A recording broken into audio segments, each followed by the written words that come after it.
excited to be a part of a good action movie. It's my forte, it's my genre. I guess what I bring to the Expendables is just youth and just fun times. You'll do. I feel like I'm a little boy just starting out in the industry.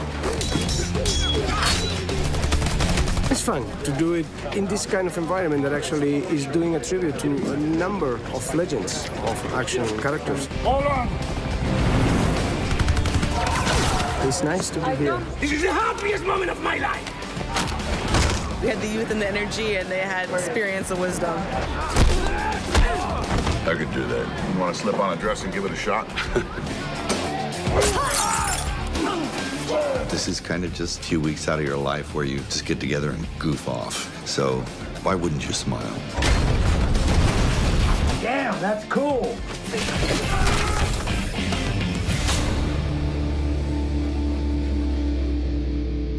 3, 2, 1, go.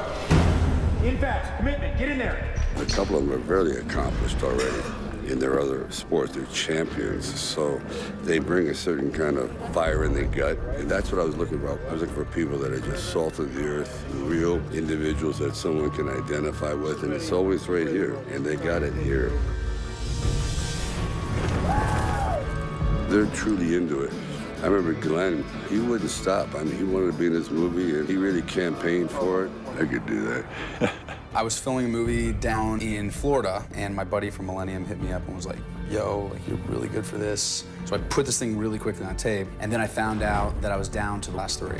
So I wrote Sly this like big long email that was just like why I was raised to be an expendable. My mom was Secret Service. I've been shooting guns since I was like able to walk. My uncles were MMA guys. So I said, you're gonna meet a lot of actors that are not the real deal. If you cast them, you'll regret it. If you cast me, I'll go into the trenches and I'll fight with you. And he called me a couple days later and was like, I'll see you in Bulgaria. Yo, Marlito. 2 years ago, I went through a huge boxing match. I sold out the Staples Center, doing what I do, boxing. I get my jaw shattered in the 4th round. Next thing you know, 3-4 days go by, still in the hospital, my jaw wired shut, 2 metal plates and 12 screws. Talks went amongst each other. Next thing you know, my agency say, Victor, would you be up for doing a movie like Expendables 3? Long story short, I go upstairs and Mr. Stallone, it's a great pleasure to meet you. Please just call me Sly. You ever acted before? Absolutely not. Why do you think you deserve to be in my movie?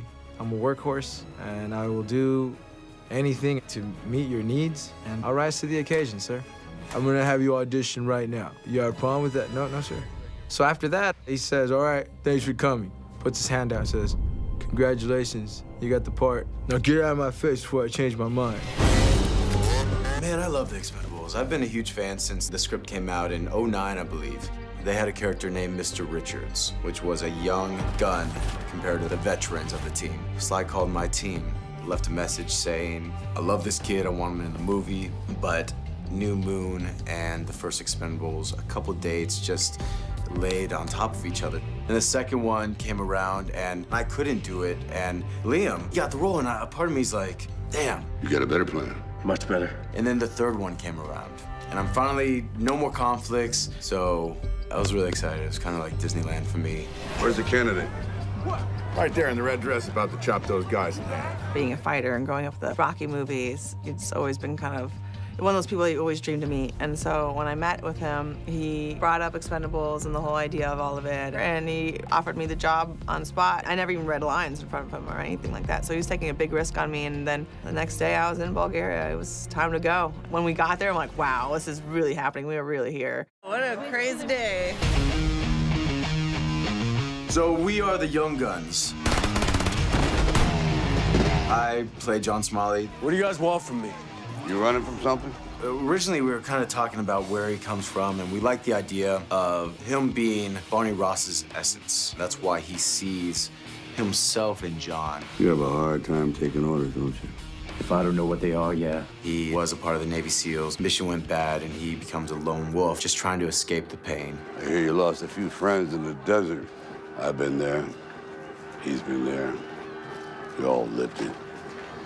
Well, you don't know me. So his whole arc is getting to trust again and getting to make friends that could die, which is a reality of being in the Expendables.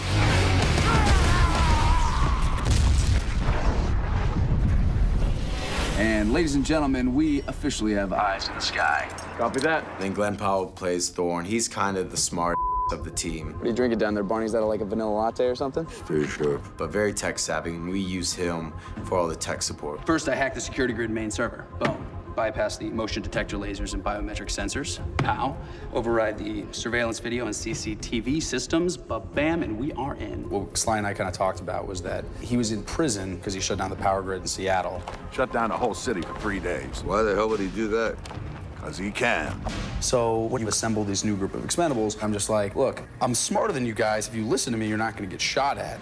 Excuse me, but what are you doing? Just running some code. Should be able to jam the signal. Why didn't you think of that? Well, I used to check the weather. Yeah, I think part of the story and the interesting thing here is kind of how the old school way of doing things and the new kind of young techie smartphone mentality of this younger generation that in a lot of ways goes right over a bunch of our heads. Our plan is to kick down the door and start spraying bullets. It's a great plan. It's 1985. And what's that supposed to mean?